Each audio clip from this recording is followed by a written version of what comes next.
Welcome to the Finance Marketing Podcast, a show that empowers finance professionals to market their businesses in ways that feel good and actually achieve results. I'm your host, Hillary. I've been working with folks in financial services to develop marketing strategies that work and create results-oriented marketing content since 2020. And I've learned a lot about what works in finance marketing, what doesn't work, and where financial services pros get stuck. Join us each Friday as we explore real, effective ways to market your finance business and connect with folks who truly embody your ideal clients. My guest this week is Tony Steuer, an internationally recognized financial preparedness advocate, podcaster, award-winning author, and fintech advisor. Tony is the chief evangelist at Yetworth Collaborative. He is an expert content reviewer for NerdWallet and Bankrate, as well as a member of the Forbes Advisor Insurance Advisory Board. Now, I invited Tony back to the podcast because over the past year, he and I have had the pleasure of working together on some of his marketing, and he's been going through a really interesting evolution in how he thinks about serving clients and the financial services industry as a whole. So Tony has been wrestling with some really big questions about who he wants to serve and how he wants to show up online. And I think that a lot of advisors and coaches are facing some really similar questions right now.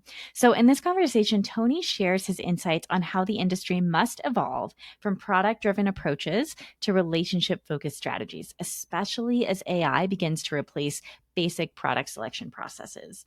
We're diving into why the most successful advisors are those who can build genuine relationships and understand the why behind their clients' goals. Tony also opens up about a huge opportunity he sees for professionals to better serve underrepresented clients, particularly women and people of color who often don't feel seen and heard by traditional financial services. He shares some pretty eye-opening statistics and practical strategies for creating more inclusive client experiences. So if you have been wrestling with who your audience is, who you really want to serve, or you're thinking about how to differentiate your practice in an increasingly competitive and tech-driven landscape, this conversation will make you feel seen and heard and also give you some actionable insights for what you can do to stand out. So without further ado, let's dive in. Tony, thank you so much for joining me on a follow-up episode of the Finance Marketing Podcast. I'm so excited to dive into what you've been up to since we last recorded, which at this point was probably about a year ago, maybe even a year and a half. So I'm excited to dive in. For anyone who hasn't listened to the first episode, can you just give us a really brief overview of who you are, what it is that you do, and all that good stuff? Yeah, so thanks for having me back. It's exciting to be back here. It's exciting to see how your podcast has grown and to be part of it again. So, for those who don't know me, I'm an author, the host of the Get Ready Money podcast. I am a financial fluency advocate, helping people understand money as well as working with advisors to help them understand the world of insurance and risk protection products. Perfect. Well, Tony, you and I have had the pleasure of working together in the past year on some of your marketing. And so I would love if we could just kind of start because you're going through a big evolution. I think a lot of people are right now of figuring out who is it that I want to serve? Who is it that I want to talk to? In what ways do I want to be showing up online and serving people? And correct me if I'm wrong, but I think that's been a question that you have been wrestling with over the past year or so. Is that correct? That is 100% it is. I think right now we're seeing so many changing things. I was an advisor for 30 plus years, and then I got really hooked on the education component, which has led to this evolution with financial fluency is sort of that latest stage. But I think with the advent of AI, we're seeing huge changes, but I think we're also seeing a huge change in how advisors are working with clients and the expectations that clients have. So that's been a big part of it for me is like, how can we better serve our clients and help advisors to understand like, hey, we need to do something different. Mm. Can you dig into that a little bit deeper? What do you see as clients wanting and needing more of today as opposed to 20, 30 years ago that advisors are really having to rise to meet those needs. Well, I think the days of being product driven are done. Mm, One is like AI is replacing like just a pure product selection process, whether you're managing an investment portfolio, providing insurance quotes, whatever. ChatGPT can do it better and faster. Now, it's not always accurate yet, so that is a little bit of a problem. But the best advisors are the ones who are using AI to enhance their process.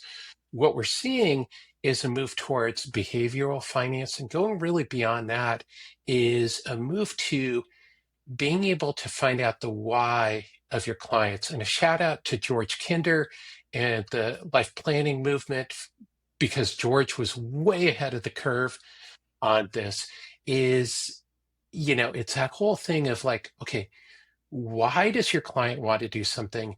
Are you listening to what your client is asking for rather than providing a solution?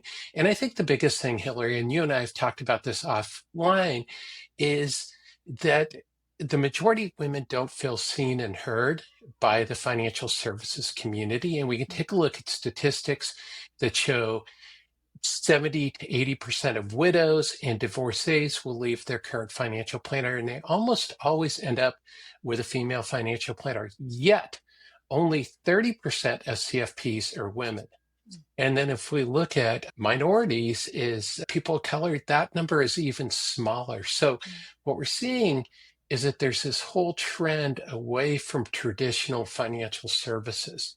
So that's what I'm interested in, and that's what I'm trying to be part of and to help work with people on. absolutely. So you've been using this term that I want to call attention to. You've been using this term financial fluency, which I know for you is kind of a shift away from, or even a step above, a term that most of us are familiar with, which is financial literacy. Can you explain what the difference is?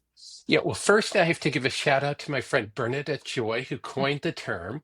And the thing about financial fluency and what just absolutely got me hooked on it is that nobody feels ashamed if they can't speak a foreign language.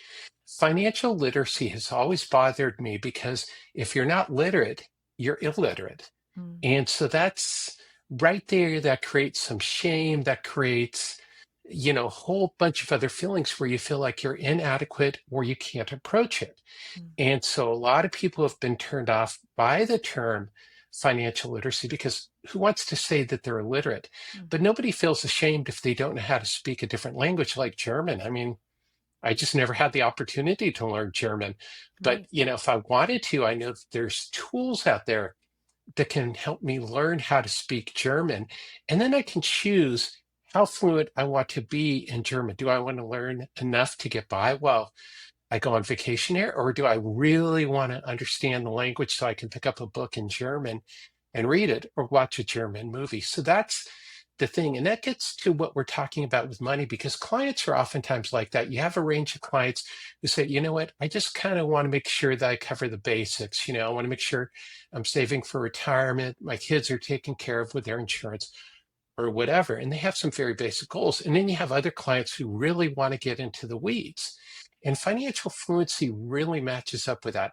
And then the other thing is I want to come back to is that whole part about shaming and feeling approachable. For many, many people, especially women and people of color, they don't feel that the financial services world is for them. And they're right, is we can go into those, we can go into the gender pay gap, we can go into the pink tax, we can go into the black tax, and all these different things, redlining and everything else. So that is all accurate, but a big part of that is that it hasn't felt approachable or something that they can do. So I'm hoping is that flipping the switch to a term like financial fluency can start to open up that conversation. Absolutely. I think there's so many threads here that we could pull on, and one thing that you said that I just kind of want to drive home, I think there's a subtle difference between saying I'm financially literate, I understand finances, or I'm financially fluent. and I can apply my knowledge to my situation in whatever degree I want to, or whatever degree I'm at in a certain point. And so I'm a big fan of Bernadette Joy. And so I just think that, Oh, I think cool. that that term is just genius, for lack of a better word. So let me think about, you said so many good things. So let me think about what I want to follow up with next. It just sounds to me like what you're seeing is a need. Not only is it paramount for advisors to be able to communicate with their clients in this way and to be able to bring financial fluency to their clients rather than just pushing products and managing investments, because that's what clients want. But it sounds like the profession as a whole needs to become more friendly and inviting to attract advisors who are women and who are people of color as well. Would you say that that is kind of encompasses what you're seeing? Yeah, I think there's the two components there, but I think that they're related. Is one of the things that's always really stunned me is when you hear somebody say, "Well, how do you talk to women?" I'm like, really? If you may have a wife, you definitely have a mother, you may have a sister, you've definitely got women friends. So it's like, how do you talk to them? Do you think about that with your wife, is going like, oh boy, how do I talk to her? How do I phrase this, you know, in woman language? I mean, it's just not a thing. But yet in financial services, we make it this huge thing. Is like, Mm-hmm. how do you talk to women? Well, you talk to women like you talk to anybody else. How do you talk to a person of color? You talk to them like anybody else. And all it is that there's something that's different about them, but they're still a person. So it's really, and as an advisor, your job is to learn about your clients anyway. So if you have, let's say, three different white CEOs, they're still going to be completely different people with three completely different goals, objectives, whatever, and risk tolerance profiles, however you want to slice it. So they're all different people. So you know how to talk to those different people. So, we need to extend that so we feel comfortable talking to everyone. And I think that's one of the big things that we can do. And I think that all of us who've come up in the industry can look back, and the most successful advisors are usually the ones who can manage relationships. They used to be known as rainmakers. I don't know if people still use that term anymore, but they were the ones who would go out and get new clients for the firm. And this is also big in law firms, is that term rainmaker. And in law firms, they were the highest paid partner because they were the ones who could bring in new clients, because they could speak to people where most attorneys can't really Mm-hmm. speak to people in that same way. And so we've seen that. And I come from the life insurance industry, and the highest producers who produce the most business were the ones who could have relationships with their clients, that could talk to them and weren't pushing products. So I think that that's a positive trend, not only for the industry, but for people who are looking ahead. Mm-hmm. Mm-hmm. I think it's almost this catch 22 when you think about, well, how do I talk to women? How do I talk to people of color? Because as we can see, the industry has pushed them away for so long and made them feel unwelcome, right? And so we have to look at what has the industry done wrong there and how can we fix it? And I think that can feel really vague and nebulous to a lot of people. I think so. And I think sometimes it's just overthinking it. It's like, for me, I had I was able to work or hang out with, people from many different backgrounds. So I was kind of used to it. Mm, So I don't know, it was always natural for me to talk to people who weren't like me. right. So I think that's just a big part of it, is you need to get over it. And, I mean, I'm sorry just to be a little straight there, but, that's a big part of it. Is it's not as big of a deal as you think, but when you start overthinking it, because it's like, well, do I need to phrase something different for women to Mm-hmm. understand it? No. Mm-hmm. Women are just as smart as men. So Mm-hmm. you don't need to rephrase it so a woman can understand it. You know, is maybe you need to think about the approach a little bit differently because, you know, but you can't generalize that every woman wants the same thing because they don't. Every woman is individual, like every man is individual. So that's the thing is that you have to realize that everybody is their own person. And I think that's where we're going to see humans succeed in the age of AI. I want to come back to that thing is because that's the thing where you're connecting with people is when you're listening to your client and you're finding out what their goals are. And so when you talk to anybody, no matter who they are, what their race is, what their gender is, whatever, is when you're listening to them, then you're going to be able to serve them anyway because you're listening to what they want. But if you're coming in and selling a product, then yeah, you're going to run into some of those issues that have historically been a problem. But I think the other thing people in the audience really need to understand, the gender pay gap is real. Mm. Women make less than men, and that number has not changed. I saw something just came out. I can't remember if it's a Fortune 500. I think it was the Fortune 500 or the Forbes 500 biggest companies. Only 33%, only 33 are led by women Mm. as CEOs. Mm. And that's after all this effort and everything else. So that is a real number. That's Right. less than 10% are led by women. Women pay more for products. Women tend to save less for retirement because they take time out for their careers. And sometimes that impacts their career path. That is real. Women live longer than men. That is real. You know, and then, you know, when you look at, you know, things for Black women, for example, Black women carry more college debt than any other demographic. That is real. So if you're carrying more college debt, you're going to start off from a worse place. You're going to have to overcome paying off that college debt. So for people watching and listening, is this stuff is real. Mm-hmm. And I don't care about your politics or anything else. These are the numbers, and the numbers don't lie. Mm-hmm. I think you've hit the nail on the head, Tony. It's not about changing how you talk to women. It's not about, like, I don't know, making your money communications more emotional because you think women are more emotional, or whatever it might be. It's understanding the real issues that women have with their money and being able to speak to those issues and being aware of those issues.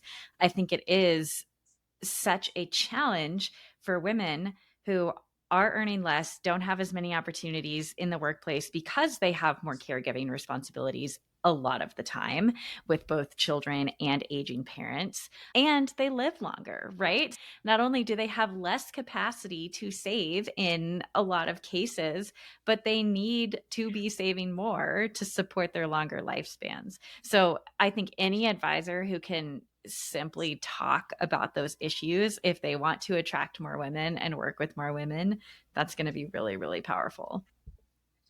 Definitely. And it's just a recognition of knowing your client. I Mm-hmm. mean, which is the first thing that you're supposed to do anyway in the world of personal finance is to know your client. And again, the best way to know your client is to be quiet and to listen and then to ask questions and then to listen to the responses instead of coming in with a solution right away. Mm-hmm. I do wonder, as things start to change, if that percentage of women who leave their advisors after they're divorced or their husband passes away, I wonder if that percentage will go down. I think it will, because I don't think that it's necessarily that the women don't like the advisors, is what I often hear, especially by a lot of women that I've interviewed on my podcast as female CFPs, is that the clients don't feel seen and heard by their current financial advisor. So it comes down to a simple thing. It's not that the clients go, well, they were a bad financial advisor. It comes down to, well, the advisor didn't even talk to me. Mm-hmm. They acted like I wasn't in the room. They didn't treat me like I was one of the decision makers. Mm-hmm. So those are the things, you know, where it's, you know, and I've seen this in rooms where advisors only talk to the male. Mm-hmm. and you can see the wife starting just to check out of the meeting and check out of the conversation, and the advisor later on will be surprised that the client says, well, my wife decided, my wife and I talked about it and we decided, this isn't how we want to proceed. Mm-hmm. And the advisor's like, what happened? It's Mm-hmm. like, well, you know, if you Right. ignore somebody or you don't treat them well, then you can't expect them to also at the same time value your advice, Right. so. And I do think that it's so subtle, it's unconscious. I do think that the majority of advisors, at least the ones that I know, they don't mean to do that, right? It's not purposeful. It's not trying, to exclude one half of the relationship or the equation from the conversation, but it can happen in these really subtle ways. I've shared this story before. I actually feel like I shared it with you on our last podcast episode, but I'm going to bring it up again. My my own father, he's recently retired, but he was a CPA. So when my husband and I got married, he did my taxes my whole life. When my husband and I got married, I would be the one sending him all of our tax documents, doing the calls with him, doing tax strategy stuff with him. Even still, on our tax return, he would list my husband as spouse number one, right? Just like, and he's my dad, and still, I mean, it's not a big deal, and it doesn't seem like a big deal, but it speaks to this subtle um, cultural expectation that we have, that the man is the leader and the man is making the financial decisions. Even in years that I was making more than my husband, he would be listed as spouse number one, right? And so I think it helps to call attention to things like this, because it just makes you realize how easy it is to make assumptions and to only pay attention to the man in the room. It is, and it gets back to the basic rule of listening you have to be intentional about these things. Is so, like you said, is we all know that this is a cultural issue, is it's not a secret to anybody in the industry. So it's like, okay, well, if you know this is an issue, then you have to be intentional about changing the way that you do things so that you can better serve your clients or better serve the people in your community. So that's the thing, is that you have to make that intentional change yourself. Like maybe with your dad as a CPA, I mean, he's retired, so it's not really relevant, but to list every woman first Right. on the tax return and see what happens. Is I may have told you this story as well, is I was part of a senior executive team at a fintech startup, and we were talking about the customer journey. And there was a husband and wife, Paul and Irene, and it was going to be their customer journey. So I asked, well, what is their relationship? Well, Irene is the wife of Paul. And I said, well, I go, how about Irene has her own customer journey? Well, okay, we can do that. Mm-hmm. And then Mm-hmm. I said, what? And I go, let's really get wild, and we'll make Paul Irene's husband, and we'll Mm-hmm. make it her journey. We can't do that. Mm. And I'm like, well, why not? But I couldn't get a real answer other than, well, this has got to be about Paul. Right. And it's like, okay, well, I'm like, well, 50% of the population, I mean, roughly, are women in the US. So why don't we build a product based, around women and Right. their money? It's going to change the flavor a little bit, but it's definitely doable, and it would be different. But it, Well, it, it didn't come. and for advisors, let's continue using Paul and Irene. If we can imagine that Irene is reasonably expected to live a little bit longer than Paul, wouldn't you want to have the relationship with Irene so that she sticks with you through all of it after Paul is gone? Because she's going to be the one who has control of the money after that. And I also think it's quite interesting. This is purely anecdotal, but I know that from, especially in my age group, a lot of us wives or female partners, we manage most of the household finances. We make a lot of the decisions with the household finances. And so we really are heavily involved in financial decisions. We want to be involved in the decision of the financial professional that we choose to work with. And I do see a lot of younger advisors, I've seen it on LinkedIn, talking about how they make an effort to really include both spouses, both partners in the conversation. And I think that's wonderful, but there is always just more work that we can all be doing. Exactly. And it's not only including, I think that's a problem, not just with this part of the conversation, but with everything. It's not just including, it's about really having them in, really listening Mhm. to what they're saying, because I think sometimes it's like, well, yeah, I talked to both of them, but Mhm. did you listen to what the wife had to say? Mhm. Did you actually hear what she had to say? Because it's not just enough to talk at her. The Mhm. question is, are you listening to what she says, and are you integrating that Mhm. into the solution? Because as you said, a lot of women are financial decision makers, and they're going to outlive the man. And this is something advisors talk about a lot: is why do I lose clients? How do I reach the next generation? Mhm. Well, this is a part of that conversation, is like you have to include people beyond your primary client. Is like, you have to talk, maybe get your clients' kids to Mhm. start coming to meetings. But it's the same thing if you ignore the kids, if you just have them in the room, Mhm. but you don't talk to them, Mhm. then it's going to be the same thing. You have to include the kids in the conversation, listen to what they're saying, and integrate that into your plan and recommendations so Mhm. that they can feel like they're really part of the conversation. So that's going to be a big thing. Right. Absolutely. Shifting gears a little bit, Tony, because I've been wanting to ask you this. So your tagline that you put on everything is "Let's change the way we think about money." Can you give us a vision of if we were to no longer need that tagline, if we were thinking about money in a way that was healthy and was holistic, what would that look like for you? What's the end goal?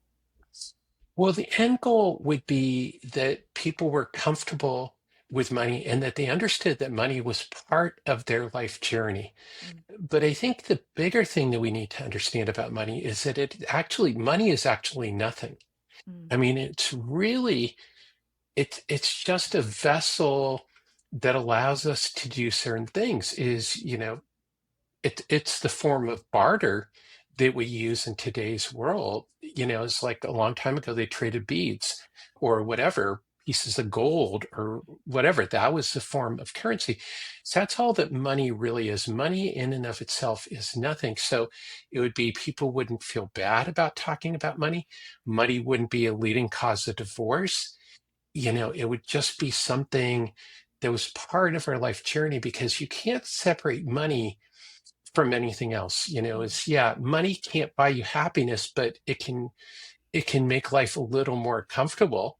Yes. But it's not really about the money, because like the trade-off is like, do you want to work 80 hours a week? Mm, Is that the life that you want to lead? Because are you letting money lead the conversation, or are you letting your goals lead the conversation? And then the other part too is the mindset, where people are just like, I can do this. I feel confident mm, with it. And I think it may even be, and now here we can use the word literate. I think a lot of people in the US are not literate when it comes to math. And mm, I think that is also part of the problem, is when we talk about money, is we have to understand that a lot of clients don't always have the math skills that we think that they do. mm, And so we have to be able to present to them concepts that they can understand. And, Carl Richards does this with his sketch figures. Derek Hagan does this in Meaningful Money with his stick figures. So it's like a lot of it comes down to is like, how can we reimagine how we're talking about it? mm, And yeah, that would be it for me, is we wouldn't need to change the way we think about money, is because we wouldn't really be thinking about money as this like crazy thing that only special people can understand. It's like it's something that's just part of our lives because it really is. Money is tied into everything Mm-hmm. that you do. So Mm-hmm. there's no separation. So that's really part of it is like, okay, can we remove that stigma?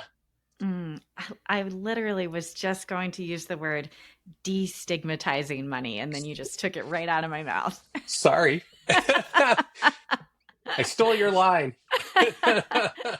No, I think that's so great, Tony. I just love everything that you do. I love all of your posts on LinkedIn. The emails that you send out are so valuable. And you're just, what I love about what you do is you bring so many voices together, and you bring so many voices to the forefront, all people who are trying to help others better their financial lives and better their lives as a whole. So where are the best places for people to get in touch with you?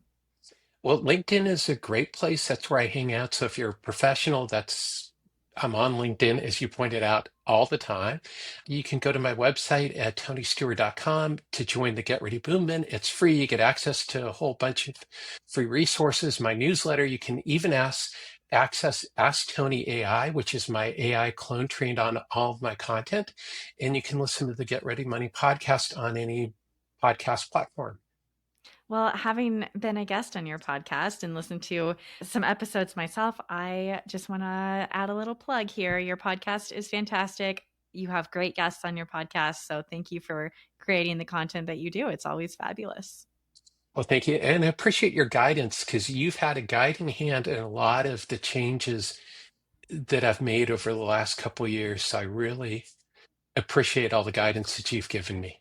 Oh, well, I appreciate that, Tony. It's been an honor to work with you, and thank you so much for coming on and sharing a follow-up episode with us today. Yeah, well, thanks for having me back on.